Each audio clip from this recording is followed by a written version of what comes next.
মাছ খাওয়ার উচিত শিক্ষা দেব। এলে চলে পুরে মন।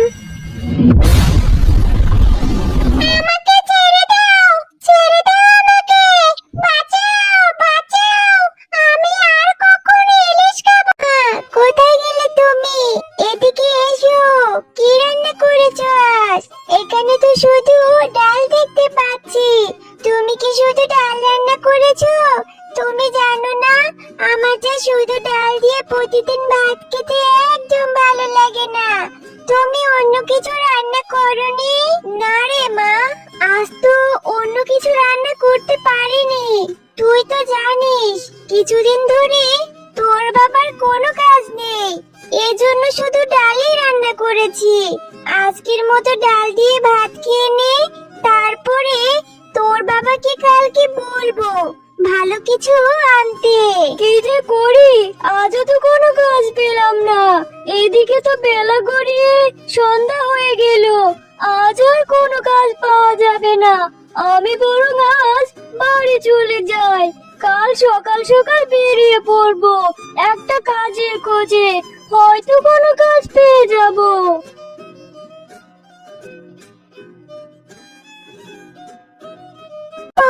তুমি কি আজও কোনো কাজের ব্যবস্থা করতে পারোনি? মেয়েটা আর ডাল ভাত খেতে চায় না। এই রোজ রোজ ডাল খেতে কারই বা ভালো লাগে বলো? তো বলছিলাম কি, আমার কাছে কিছু জমানো টাকা আছে। তুমি যদি মেয়েটার জন্য একটু মাছের ব্যবস্থা করতে। আমাদের মেয়েটা তো মাছ খেতে খুবই পছন্দ করে। হ্যাঁ, আমিও ভাবছিলাম তোমার জমানো টাকা দিয়ে আর কতদিন এভাবে খরচ করব বলো। ভাবছিলাম পাশের যে নদীটা আছে ওখানে জালটা নিয়ে গিয়ে দেখি কোনো মাছ পাই কিনা। সেই ছোটবেলায় কত মাছ ধরেছি ওই নদীতে। মা, বাবা তাহলে মাছ ধরতে যাবে? আমিও বাবার সাথে মাছ ধরতে যাব। মা, আমিও মাছ ধরে দেখবো। কি মজা, কি মজা! সকালে আমরা দুজন মিলে মাছ ধরতে যাব নদীতে।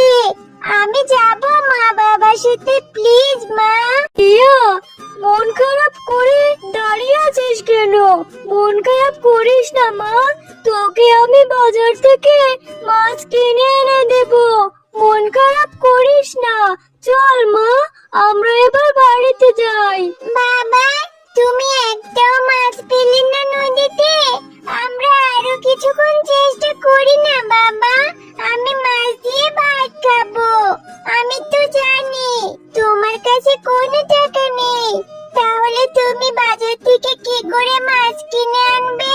কতক্ষণ তো হয়ে গেল, তোকে কত করে বললাম এই রোদের মধ্যে আমার সাথে আসিস না, তবু এলি।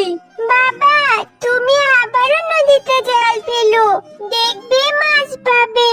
আমি মাছের বাড়িতে যাব না বাবা। জিয়া ও মিসকে শিয়াল এসব কথা বলার সময় সেখানে হঠাৎ করে একটি ঝড় পড়ে চলে আসে। আমি অনেকক্ষণ ধরে পানির নিচ থেকে তোমাদের বাবা মেয়েকে দেখছিলাম আর তোমাদের কথাও শুনছিলাম। তোমরা শোনো, এই নদীতে তোমরা কোনো মাছ পাবে না, কারণ এই নদীতে কোনো মাছ থাকে না। তোমরা বাড়িতে চলে যাও, আর আমি তোমাদেরকে সাহায্য করতে চাই। আমি তোমাদেরকে এই চারা গাছটা দিচ্ছি। এই নাও চারা গাছ। এই গাছটি তোমরা বাড়িতে নিয়ে ঘরের চালের উপরে রোপণ করে দিবে। এরপর এটা থেকে তোমরা রোজ রোজ অনেক মাছ খেতে পারবে। এসব কথা বলে জল পড়ে চারা গাছটি দিয়ে সেখান থেকে চলে যায়। বাবা, ও বাবা, দেখলে তো জল পড়ে কি বললো? চলো বাবা, তাড়াতাড়ি বাড়িতে গিয়ে আমরা আমাদের ঘরের চালের উপর এই চারা গাছটি রোপণ করে দেই, তবে আমরা অনেক মাছ খেতে পারবো। হ্যাঁ রে মা, চল বাড়িতে চল, গিয়ে এই চারা গাছটি রোপণ করে দেই। দেখি এই চারা গাছ গাছ থেকে কোনো মাছের গাছ হয় কিনা। ও, নদীর পাড় থেকে এসে চালের উপরে কি গাছ লাগাচ্ছো? তোমার কি মাথা টাথা খারাপ হয়ে গেল নাকি? চালের উপরে কি কখনো গাছ হয়? আর তাড়াতাড়ি নেমে এসো তো। আরে বউ, এ হলো জলপুরীর দেওয়া জাদুর গাছ।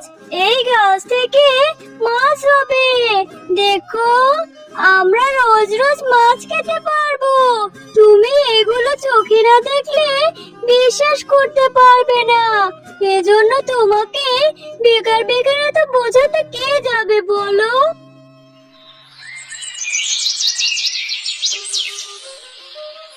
বাবা, মা, দেখো না, জলপরি দেওয়া সেই গাছ থেকে কতগুলো ইলিশ ধরেছে। কি মজা, কি মজা! সত্যি আমরা এখন মাছ খেতে পারবো। আমাদের গাছে মাছ হয়েছে। মা, দেখো না, কতগুলো মাছ ধরেছে।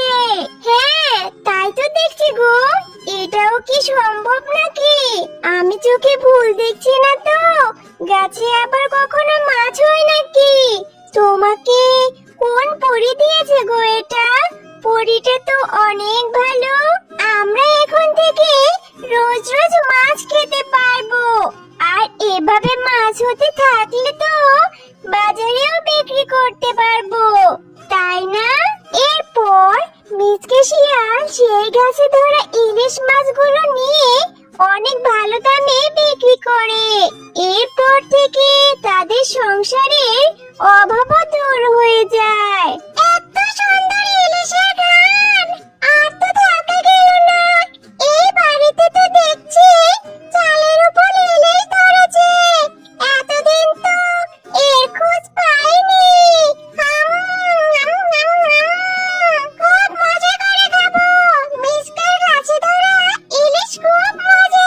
ও, আজকে তো আমাদের কাছে কোনো মাছই দেখতে পারছি না।